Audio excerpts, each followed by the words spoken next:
Oh, live. Okay. Live, we're live. The countdown clock. Yeah. But sometimes it takes a second to kick in, and it says live, and it isn't. And I'm halfway through a sentence, and it sounds ridiculous. Jazz hands. Just one of those shoved it up my arse kind of thing. Whoa, we're live now. Yes, so Ray Fordyce, who I've known for several years, Edinburgh resident, fudgeteer, as we were discussing. How do you you're good at fudge making. You had a show about fudge the first year I came up. That was amazing. Yep, that's not a euphemism. No, exactly. Actual sweet delights. That might be a euphemism. Yep, it was actually in the Edinburgh Fudge. Is it called the Edinburgh Fudge Shop? Is it that simple? Is it? What's the name of the? Yeah, Fudge what's Kitchen. the name of the shop? Fudge Kitchen. Even better. So kitchen. Fudge Kitchen. Oh yeah, and that was great. And you've done lots of things since. This year, you've got a vibrant and vivacious variety show. Every night, some days not. Yes. Yeah. So that's just exciting. not Mondays. I need just not Mondays. Yeah. I need my downtime. Yeah. Apparently, yesterday a lot of shows didn't get audience in, and we're like, oh, it's because of the Monday. But then I saw just as many shows that were absolutely packed. Like I did a show in the morning, which isn't a children's show, but there were some kids came into it slightly late, and I had to adapt.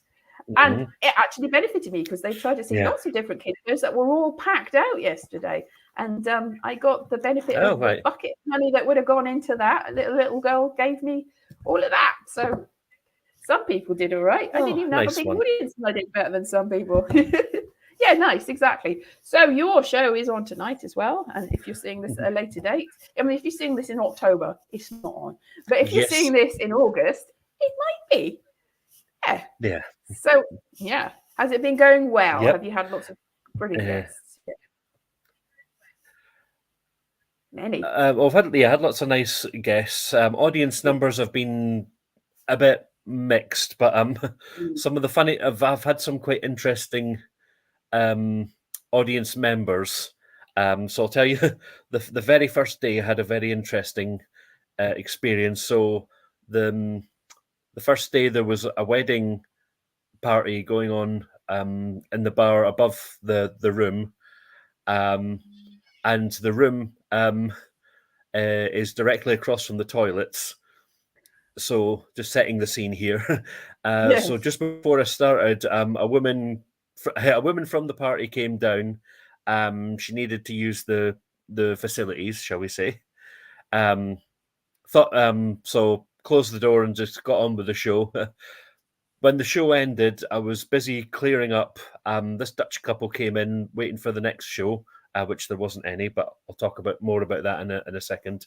And then that same girl came down, came into the room, and then got up on stage, and then started telling a story about a time when she shat herself in the bath.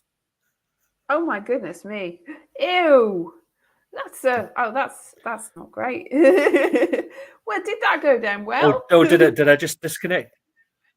No, you're still here. I mean, the Dutch couple were laughing. Oh, still here, yeah. You're still here? Of course you are. I thought I disconnected there for a second. A brief second, just as... All right. Did you catch the end of that? The bath. Yeah, did catch the end of it. All right, yeah. Also, I did catch the end of it. Good. Oh, right. So, that happened. And she went into very gory details about said poop. Wow. This is a bit much for any show. Maybe a bit much for this show too. It's all good. These are the things that happen in Edinburgh. Yeah, but it's generally, it's gone well enough, isn't it? Yeah, except variety. So if you had a variety, I've been trying to get like some more musicians, singers, magicians, poets. It is like 90% comedy, I will say that, but I've got a couple of singers, a couple of poets in, so it's I'm trying to sort of spice it up a bit, get a bit of variety. Right. I could do you some spoken word poetry tonight from my book, and do you want that? I could be Donald Trump. I could get a ukulele. Yeah. Tell me what you want. I'll do that. Because Oh, I haven't actually planned what I'm going to do. Donald Trump on a ukulele. Donald Trump on a ukulele. Donald Trump on a ukulele. Yeah. Yeah. It's like stack it all up. I go cleaning windows. Yeah. I earn an honest bob. Yeah. For that is a good Trump convicted impression. felon. It's an interesting job. Thank you. That is an excellent one. My Donald Trump was more like sort of Gollum stroke Zippy. So it was an interesting take, I think, my Donald Trump. It's not exactly accurate to it's accurate to the spirit of Trump, if not the actual voice of Trump, I think. But yours was very good and must be commended. Yeah. And now I'm jealous of the Trumpiness of that. So maybe I won't do Donald Trump. So it's not to be shown up. Yeah. But yes, it's all good. And you like variety. I tell you what, a few years ago, we were hanging about with Genevieve and at the BBC, as if we were actual BBC people. We had a picture taken behind us. And we were talking about Drag Race, which at that point I'd never seen before, even though it had been on for like 8 years, because I thought that it was genuinely about cars and that they were going on adventures, because I got it mixed up with, I think, the Great American Race. I thought it was drag queens going on adventures in cars, which actually doesn't sound too bad, but I'm not a big fan of cars. I thought maybe they were racing. And you explained gently that wasn't what it was. And so I watched it and realized you were right. Yeah. But drag queens being fabulous. Yes, exactly. Much better than drag queens driving racing cars. Or is it? Who's to say? But apparently some of the crew members that were taken on, the wigs are getting in the way. Like was it Isadora Duncan that got strangled by a scarf? That's a drag queen thing that would happen if you were in a car all the time. Wig in the back wheels, not great. Not a fabulous way to die, and iconic, but really probably not what you want on a show that probably has a lot of insurance and stuff. They don't want that. I would think they don't want that. But so have you had any drag queens, drags? What do you say? Drag races? Have you had any drag races from actual cars? Car, and dragging. Let's drag. It's there's a lot of meanings to that word. Yeah. Have you had any drag queens or kings on your show yet? Not yet. I'm kind of disappointed in that. I need to get more drag queens and kings. So if any are listening, come to the show and come do a bit. Come and do the show. That sounds fabulous. Although the stage isn't exactly wide enough for. The stage isn't wide enough for death drops, though. So just be aware of that. Death drops. No. Yeah. Probably best with a show that's not. It's a free entry show. You probably don't want to do insurance. Liable things. Yeah. Oh, sorry. Yeah. So I do remember there was a drag queen. Good friend of mine's. I'll name drop her. Sinestra Lovecraft. She came on. Did a little bit on one of my shows a couple of years ago. And I remember she'd do a bit where she threw her wig onto the floor, and then she left it there, and I picked it up and then put it on, and then turned out I looked a bit like Sharon Osbourne. Oh wow, that's something to see. Trump and Donald Trump and Sharon Osbourne. Sharon Trump, Donald Osborne. Yeah, brilliant. So you are a many-faced person. Yes. You can be everyone. Yes. A chameleon. You're a chameleon. Yes, that's it. Yes, she was fabulous. That's a terrible Sharon Osbourne. That actually does sound like Sharon Osbourne. See, this is it. I've known you for years, and I did not know that you could do all fairly accurate impressions, it turns out. Do you do these in your act, or is this a secret talent? I am trying to squeeze some of them into my act, but I'm still struggling to write material for them. But just to add to the variety of the variety show, every Friday I do an improv special. So some improv comedians come in and we just play a lot of improv games, a bit like can I say the name of the show? A bit like Whose Line Is It Anyway? Oh yeah, you can Obviously, do the for name of legal that. reasons, we can't call it. Not So Whose Line so Is we'll It just call it Anyway? Who's Vibrant and Vivacious Ferocious. Yes, well, Yeah, exactly. yeah. The Whose It's Line Is It all Anyway? It's a lot of of that improv ilk. games that aren't really copyrightable that a lot of improv comedians do. So I did Yeah. an improv course, started an improv troupe, and we started to do the stuff around the place. And a friend of mine that had been a little bit wary about my comedy anyway was refusing to come and see it because they're like, I don't come and see party games. I hate improv. And it was like, okay. So it's a take it or leave it situation. But yeah. Philistine, I've spent money on a course here. We've got an improv group, yeah. And we did plan, and I had quite a few people that have gone on to be famous that now I can't remember. They were famous enough that I blocked them out of my mind. We're in this improv troupe, and we went on to do some stuff, and it didn't do that well, to be honest. I think they might have won competitions and awards since then, not doing this. So yeah, it can be a fabulous, it can be amazing, but it's a dangerous game, literally dangerous game. But yeah, I should have done the Friday because I'm mostly improv at the moment, but I'm disguising it. I'm one of my flatmates is Frizz Frizzle, who's a musical comedian who's saying that every show this year is going to be different because they've got such a backlog of stuff that it's like you choose it and the show is your show. So they were saying it's sort of hidden improv because people don't like improv. So don't tell anyone I've given the game away. But mine very much is sort of that too, because I've got a block of different shows, and then I can do anything. So it's basically me making it up, but I should have done that. So yeah, I've interrupted you selling your show, which is what this is supposed to be about. Yeah, but I know Frizz Fizzle. I did one of his gigs last year. Him and Heathcliff ran this improv thing of what was it about? But I just remember something about a tin of pilchards, and then it just got very dark and yeah.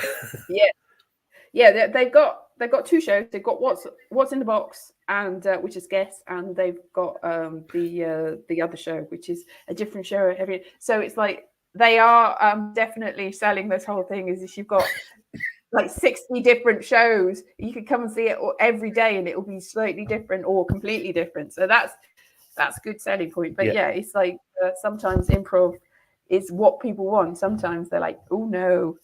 I mean, it's still coming out of your brain. I think my idea about improv is it's coming out of your brain. There's less filtration, and you know, sometimes it's straight there. Like it's like when somebody writes a novel, sometimes it needs editing, and sometimes it just.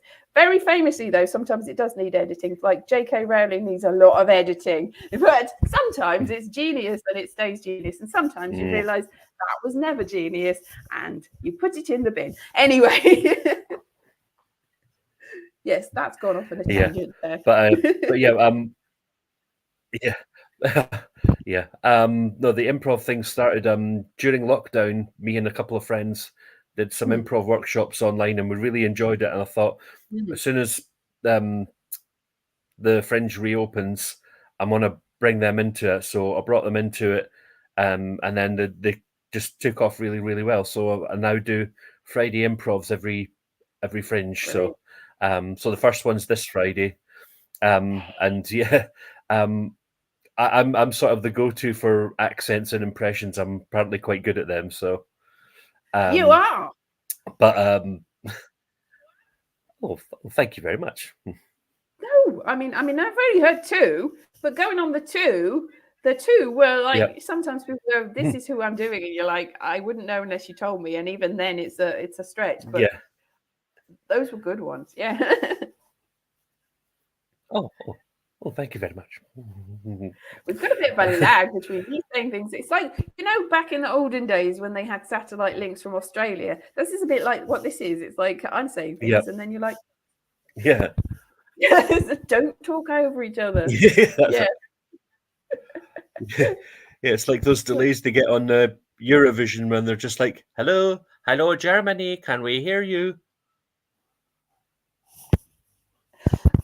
Yeah. Yes. Good morning. Good afternoon. Good morning, Australia. Yep. Yeah, that is it. Now, I was doing a show Yeah. with Yeah. Brian Damage that's actually gone to Australia. So this was difficult because we had some people from America and some people from England. I was So in it's Wales, which is back and beyond. And Brian in Australia kept shouting at people that they were talking over him. It's like, you're not meaning to be. You do understand that this is just how it is. yeah. Awkward. Yeah, but it's Yeah. all great. Yeah. So who have you got on tonight? Yeah. Oh yes. Let me just bring the list up. So, Yeah. so yeah, just one other little thing to say. Thanks to there being no show directly after me, I've now for this week only, I've got a little extension to the Vibrant and Vivacious. So for this week only, I've got like 5 extra guests like directly after. Oh wow!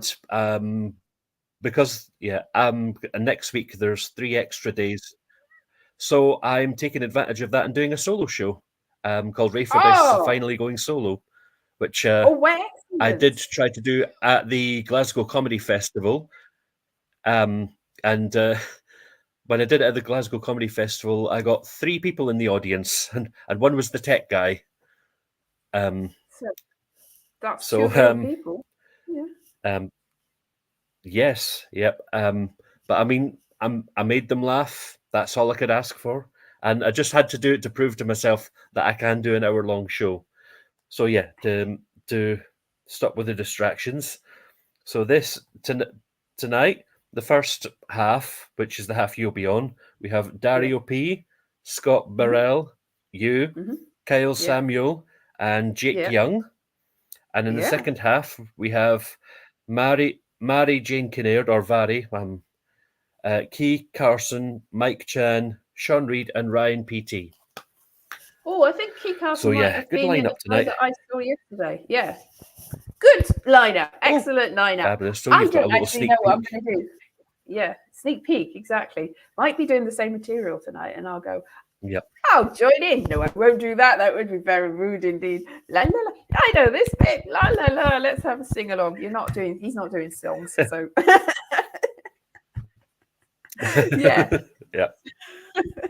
Yeah, you have to be careful with the variety night, though, that sometimes you book people and you don't really know. It's fine if they're a bit random. It's fine if they're chaotic. Yeah. Sometimes they're really like, oh no. And there was one definitely last night that had to be told not to do bigoty material that was unnecessarily offensive. And they were like very insistent that people like that. And it's like, well, well, I don't think that is necessarily necessary, but they fortunately pulled themselves back because it was somebody that's got a reputation that I won't name, but a reputational person. And I was like, oh no, feeling for the people that put them on that didn't know.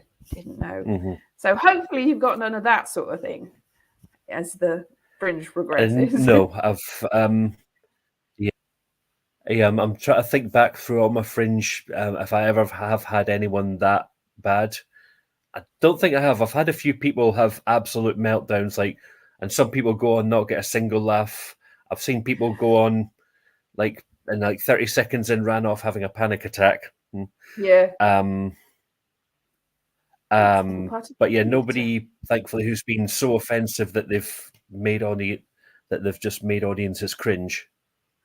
Yeah, exactly. Because I mean, I don't know why so many people think that that's the way to go. It's like, oh, geez, that's the sort of thing that people do in their house if they want to amuse themselves, and don't bring it out for everybody else to get upset about and start riots. Please don't do that. That would be a bad thing. Keep it in. Keep it to yourself. And I don't always advocate keeping it. Sometimes you want to let everything out, but sometimes when you're just being actively awful, just forget about it. Just vent it to the wind and then go, well, now I'm a normal person again and I can get on with my life. Yeah. Bit like that woman from the End of my first show, she wanted to let that all out. Yeah, exactly. It's like In the bath. really in the bath. Exactly. It's like, oh no. Yeah, but I mean that's in a way, even That was though an it's like interesting story to hear. yeah, it's like, oh no, what? But at least she wasn't like holding anybody responsible for this and like, no, you must die. Which just is the implication of a lot of people's comedy these days. It's like, aha, now have a lynch mob and off we set after this. I've got the flaming torches and we will go and cause havoc among the others. It's like, why did you do that? That's it, yeah. Oh, I don't know. Some people just want to see the world burn. Exactly. That is the exact phrase that was like, whoosh, yes. Just to see if it can. It can. Just take it for granted that it definitely can. And don't do that. Anything is possible. So just assume that it is and leave it at that. A lot of people, I don't tell it as it is. Tell it as it is. You don't need to, you know. You don't need to. And it's not really how it is. That's how you go work for GB News. Yes, please. And then, oh, geez. Goodness me, that is a... Yes. Go and work on Jacob Rees-Mogg's show. I'm sure he'll love to have you on there. It's just like so there's another one to add to my amazing. I know. I'm like constantly amazed. Like, wow! They probably go, wow, Ray, you should go on Britain's Got Talent. You win it all. Which is also a risk because I've known a lot of people that are amazing that have really. That is a traumatic experience. Even like some of the really good, I like Brian Damage. I was about Brian and Crystal went on and they got through to the semi-finals and were eviscerated in. Oh, and I know somebody else that was just a magic act. It's carry on, Oh no, I was just going to say I've heard too many horror stories about people, just being used as sort of bait. Exactly. And I don't advocate that as well, but the fact that they're letting people through to the semi-finals before they do that, they've tricked people because even though some of these are really talented, great acts, they've tricked them because they were always going to be hostile towards them in the end. And even like Susan Boyle, it was like, we've tricked you. We've gone, we were going to get you in the end, even though we let you be for a bit, we're going to get you and make you upset. And there was a little girl once that got to the final and didn't get through and was crying. It's like, this is on you, Simon Gale. This is on you. But no, I remember. And the camera's like, keep crying, you bitch. Make it worse. No, it was a magic act that was like a sort of alternative magic act. And they had a particular sort of like pretty girly assistant in the one that got through. And then a friend of mine got through and was more gothic and alternative. And, extremely so. And Simon Cowell, when they got through to the semi-final, it's like, why didn't you have the pretty girl? Why did you have that ugly thing? And it's like, that's the most upsetting thing you could probably say. This person is not in any way, they're just more alternative.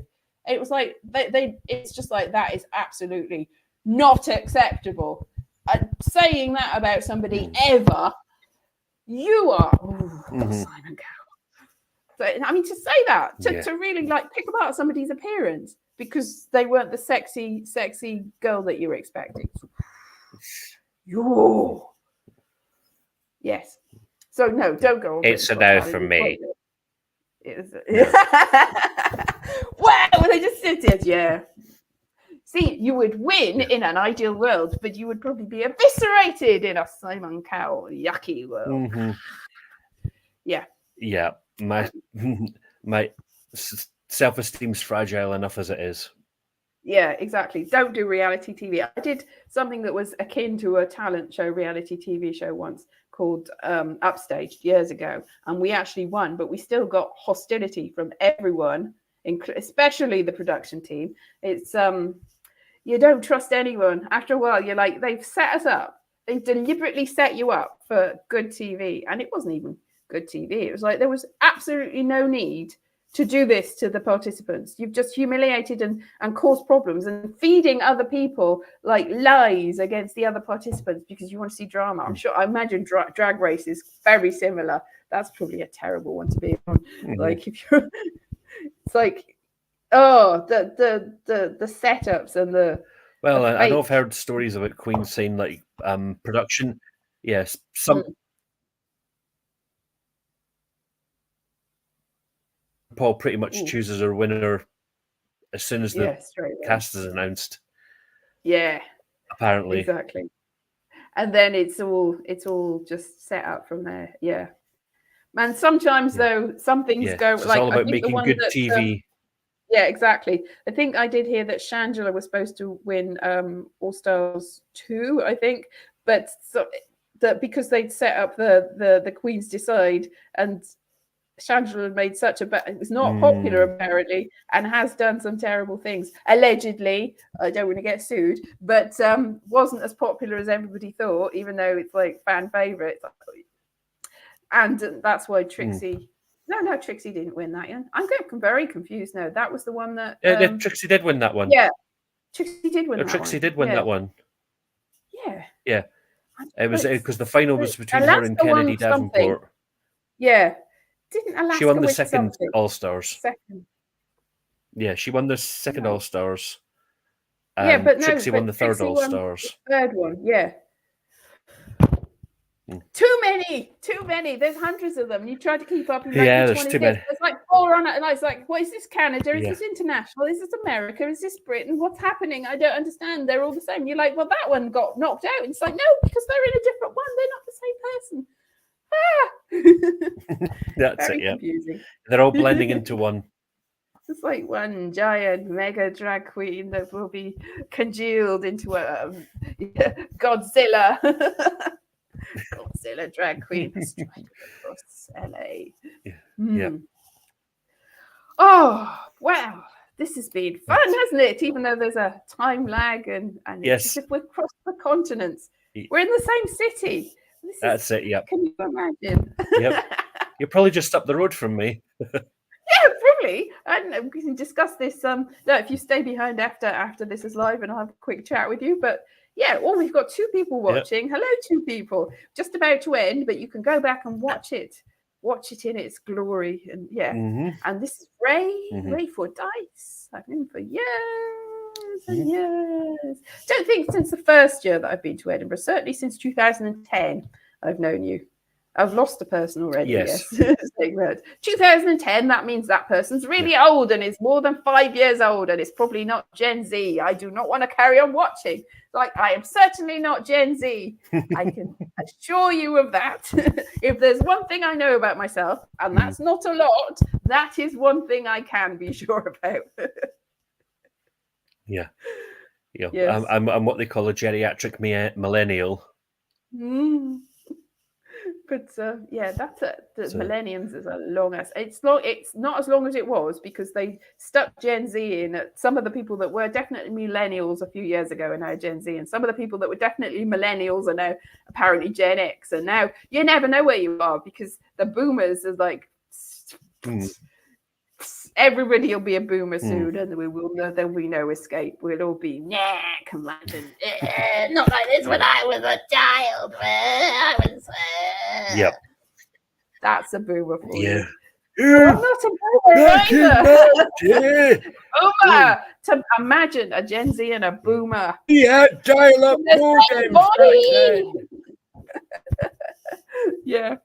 Oh my God. So that's narrowed it down. I'm cagey about my age, but I'm not a boomer or a Gen Z, or definitely not a Gen Alpha either. And that's as far as I'm going to go in the context of who you are.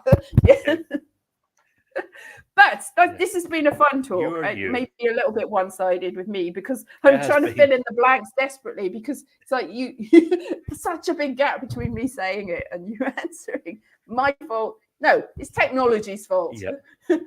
But at least we went ahead today and I can see that I can do it with this internet. Yesterday, it was later. I had to go into town and film it in a graveyard because microphones were already, it was like I was at the bottom of a well. But today, I'm more assured. You have assured me, Ray. You're a master of fudge, impressions, and assuring people. It's all good. All right, so go and see Ray Fordyce. It's solo show and also the Vibrant and Vivacious Variety Show. And where is that? What time is that? At the Westport Oracle, 6:15 for the first show, 7:30 for the second show, just this week only. And then next week, 3 nights of the solo show at 7:30. So that's the 13th, 14th, and 15th. Brilliant. Yeah. So that's something to see. All right, stay with me in a minute so that I can just talk you down. But that's the end of the stream. Go and see everyone's shows, especially Ray's, especially mine, and you'll get whatever you get. And with Ray, probably the same thing, but it'll be top quality from lots of different people and from Ray. So there you go. See you soon. Bye. Bye.